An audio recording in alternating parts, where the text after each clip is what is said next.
It's the top of the line of the top of the line for Jeep. This ain't no CJ. Let's drive the 2014 Jeep Grand Cherokee Summit and check the tech.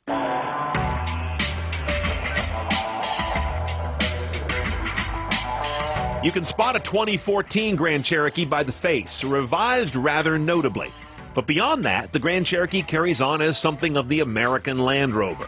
Big, clean, and bold, without a lot of that World War II bric-a-brac that doesn't make a lot of sense to buyers under 40 anymore. Except for some little tiny since 1941 call-outs you'll find on the headlights and the steering wheel. They just can't help themselves. Now, right as you get inside this guy, you realize it's about as spacious as you thought it was going to be as you approached its bulkiness walking to it. Plenty of good headroom, and I'm not even nearly at the bottom of the seat travel. As you can see, this isn't the CJ Jeep of back in the day. This has become the biggest bourgeois rock crawler in the market, but they're meant to be luxurious. That's what Grand Cherokees do in the Jeep lineup. Let's get right to our center stack technology. This is what you probably noticed right off the bat in this very nicely, almost too nicely appointed cabin. This is a Garmin-oriented nav system to begin with. You recognize that right away because it has the familiar where to. That's Garmin language. It's rated as one of the easiest to use in the entire auto industry. Once you do get your navigation set or just browsing the map, it's one of the nicer looking ones. Street names are always quite legible, as are the legends for traffic and such, or direction of street. It's a little doughy and a little bit soft, but once you zoom in well enough, you can read it very well. On to the media now. AM and FM radio both have HD radio, and it's well documented here. You've got an HD button indicator there on the right, and once you get into the FM HD, where you often will find secondary or even tertiary stations, it's very easy to bounce between them. You just hit next, and it goes from HD1 to HD2. Sirius XM, of course, satellite radio, standard on this car as well, does a really nice job of calling out that particular kind of media with good channel art, great meta tags, and they use all the real estate. I almost rarely see a station name or a title that has to rotate or go, piece by piece. Now, like old school thinking, they still put media under a separate bucket, and that's where you'll find your iPod connection. SD card is one you're probably not going to use so often, but again, meta and album art do a good job, as good as you did on the card. And of course, Bluetooth streaming with meta tag information again. You've also got an aux jack, and by the way, all that stuff lives down here in this bin. In the front. In the back, there are two more USB jacks, but don't get excited. Those are not for media. Those are USB charging jacks. A few more technology touches I want to call your attention to before we go to the hood. Interesting, very electronic, very modern, very non-Jeep, to be honest, shifter down here that controls the 8-speed automatic. Now, down here are your drivetrain control systems and what's a fairly ambitious and sophisticated undercarriage, because we have the four-wheel drive version. Not all of these are. This is honestly kind of taken out of a page from Land Rover that had this thing pretty early on, but you just rotate the knob and it does all the thinking for you for setting up how the four-wheel drive works, from snow to sand to let it figure out as conditions change, and then we have mud and rock. You also see how the air suspension has different ride heights. You can invoke those if you want. In fact, the levels go from entry, exit, which the car only does when it's parked, to aero for being on the highway, to off-road 1 and off-road 2, high and higher.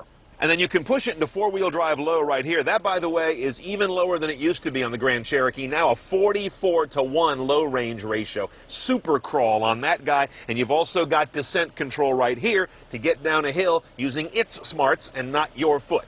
Last bit of cool tech in this cabin is the center display on the instrument panel. Notice we've got a tach on the left, temp, and fuel gauges on the right. Those are all real gauges, mechanical, but in the middle there is an LCD, as is current fashion on higher trim cars.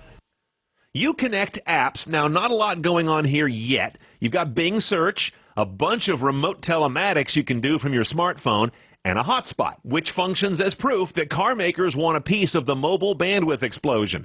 It costs anywhere from $10 a day to $35 a month to activate the Jeep's built-in hotspot. And when you do, it's only 3G. Now, the first thing I notice when I get in the engine bay, without reading a single spec, is that I know there's a Hemi V8 option because you got about enough room in front of this V6 to put one of those micro apartments they're doing these days. So yes, you can get 2 more cylinders on the front. That's another video.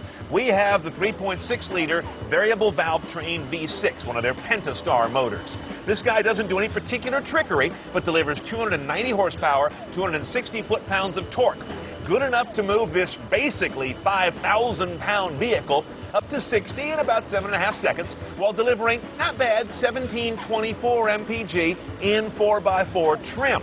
What's also interesting to me is there's a diesel, a turbo diesel option for the first time on this guy. It's an Italian motor sourced by, you know, the parent company of Chrysler, Fiat, but it adds $5,000 to the sticker price. Even though it gets up to 30 on the highway, I couldn't earn that back in my lifetime. Now, around town where you're going to spend 99% of your time in this Jeep, the driving is, it's a truck. You don't forget that. Between the kind of numb throttle response, the bouncy-jouncy ride, and the thing you don't find anymore on a lot of vehicles, which is high-profile tires, relatively so, this is like driving one of those foam pillows. Power is great. This is a really nice V6 engine, and it comes on really well, but it's blanketed in a bunch of other BS that just tends to mute its responses. Sport mode does wonders to cure a lot of that, but it's actually too high-strung for most drivers to use every day. It holds the gear a really long time, and it's going to piss you off because it's just too much noise and too much whirring going on unless you're really into it, and then the suspension lets you down, so there's no happy medium in this thing. Now, we have adaptive cruise control, which also has a forward collision warning, which will get in there and mitigate the crash. You activate that just by turning on cruise, and then you have these 2 buttons here that rather cartoonily show you distance greater or distance less. And if I set this right here, and I set my speed, and I set my distance, it seems to be very well reading the road in front of me. But I gotta tell you, in the end, driving this Grand Cherokee, I just feel like I took a nice off-road vehicle and I suburbanized it too much. It's been defanged. Maybe that's just me, but I think an off-road vehicle with this kind of credentials should be a little more pure instead of swaddled in all this stuff. But this is America. Who am I kidding? Doing up a Grand Cherokee C-Net style is pretty easy. Just bring 52 grand.